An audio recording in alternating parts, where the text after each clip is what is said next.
আমি মাটন নিয়ে নিয়েছি 400 গ্রাম। আজকে আমি মাটনের রেসিপি বানাবো। আর এইদিকে নিয়ে নিয়েছি আদা, রসুন, লঙ্কা আর দুটো বড় পেঁয়াজ। এগুলোকে আমি পেস্ট করে নেব। এর মধ্যে দিয়ে দিলাম আমি স্বাদ অনুসারে নুন, দিয়ে দিলাম পরিমাণ মতো হলুদের গুঁড়ো, দিয়ে দিলাম হাফ চামচ জিরে গুঁড়ো, হাফ চামচ ধনে গুঁড়ো, একটুখানি লাল লঙ্কার গুঁড়ো, একটুখানি কাশ্মীরি লাল লঙ্কার গুঁড়ো, আর দিয়ে দিলাম যে পেস্টটা করে রেখেছিলাম সেটা আমি এর মধ্যে দিয়ে দিলাম। সামান্য একটু সর্ষের তেল দিয়ে আমি এগুলোকে সব মাখিয়ে নেব। এরকম করে মাখিয়ে নিতে মাখানো হয়ে গেছে। ম্যারিনেট করে রেখে দিলাম আমি। এটা আমি আধ ঘন্টার জন্য রেস্টে রেখে দেবো। আপনাদের সময় থাকলে 1 ঘন্টার জন্য রাখতে পারেন। কড়াইয়ে আমি সর্ষের তেল নিয়েছি। এরপর আলু আমি কেটে রেখেছিলাম, সেই আলুগুলোকে আমি সর্ষের তেলের মধ্যে দিয়ে ভেজে নেব ভালো করে। সব আলুগুলো দিয়ে দিলাম। এবার এগুলোকে আমি একটু ভেজে নেব। এবার এর মধ্যে আমি একটু নুন দিয়ে দিলাম, সামান্য একটু হলুদ দিয়ে আর একটু কাশ্মীরি লাল লঙ্কার গুঁড়ো দিয়ে দিলাম।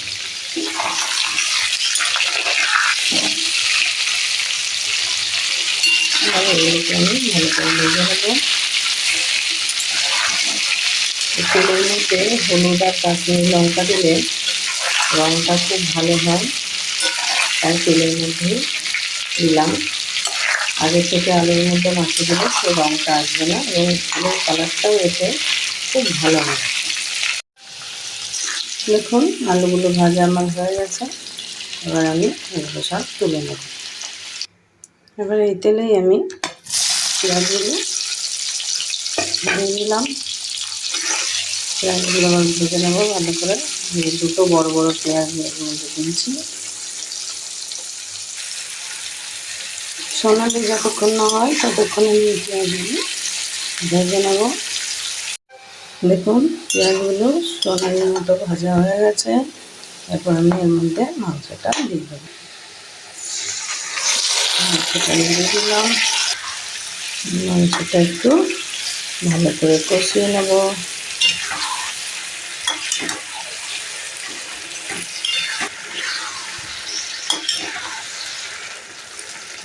ভালো করে কষিয়ে নিতে হবে। দেখুন মাংসটা কষানো হয়ে গেছে।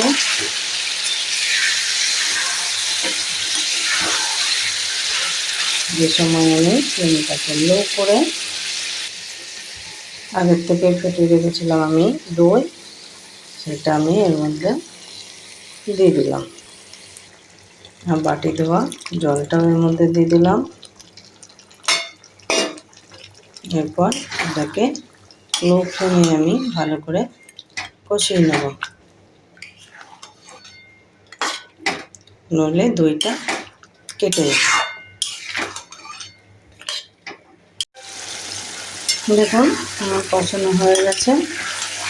এবার আমি একটা টমেটো পেস্ট করে রেখেছিলাম সেটা এর মধ্যে টমেটোটা আমি দিয়ে দিলাম পেস্ট করা। টমেটোটাও ভালো করে কষিয়ে নেবো যতক্ষণ না টমেটোর কাঁচা গন্ধটা চলে যায়।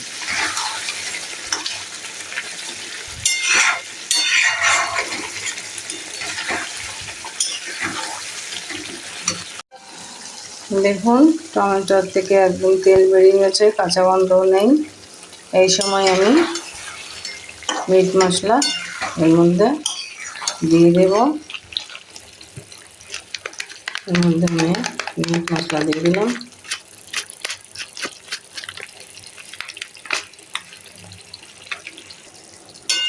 এবার মিট মশলাটা আমি ভালো করে কষিয়ে নেব 3 থেকে 4 মিনিটের মতো।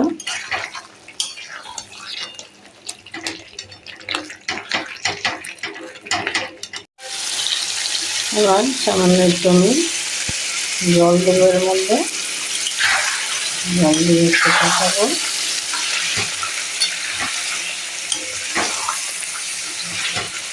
এরপর আমি আলুগুলো এরপর এই দুটো একটু গ্রেভিটা মাখিয়ে নেবো আলুর সঙ্গে। আপনারা চাইলে পুরো রান্নাটা কড়াইয়ে করতে পারেন, কিন্তু কড়াইয়ে যেহেতু টাইমটা বেশি লাগবে তাই আমি এবার কুকার ইউজ করবো। আর কুকারে আমি এটাকে সিটি দিয়ে নেব যাতে তাড়াতাড়ি রান্নাটা হয়ে যায়। এবার একটা কুকারে আমি পুরো মাংসটা নিয়ে নেব এবং 5টা সিটি দিয়ে দেবো। এবার আপনাদের কুকারে কীরকম সেদ্ধ হয় মাংস সেরকম সিটিটা দেবেন। পুরো মাংসটা এইভাবে আমি কুকারের মধ্যে নিয়ে নিয়েছি, তারপর গ্যাসে চাপাবো। এই মাংসর লেয়ার পর্যন্ত জল দেবেন, বেশি কিন্তু জল দেবেন না, টেস্টটা ভালো হবে না। দেখতে পাচ্ছেন কেমন জল দিয়েছি, এরকমই জলটা দেবেন। দেখুন আমার মাটন একদম রেডি হয়ে গেছে। কুকারের পুরো গ্যাসটা বেরিয়েছে, তারপরে আমি ঢাকনাটা খুলে দেখিয়েছি। দেখুন কি সুন্দর হয়েছে। ভিডিওটা ভালো লাগলে লাইক, শেয়ার আর কমেন্ট করতে একদম ভুলবেন না। যদি নতুন বন্ধু হন তাহলে সাবস্ক্রাইব করতে একদম ভুলবেন না। বাই।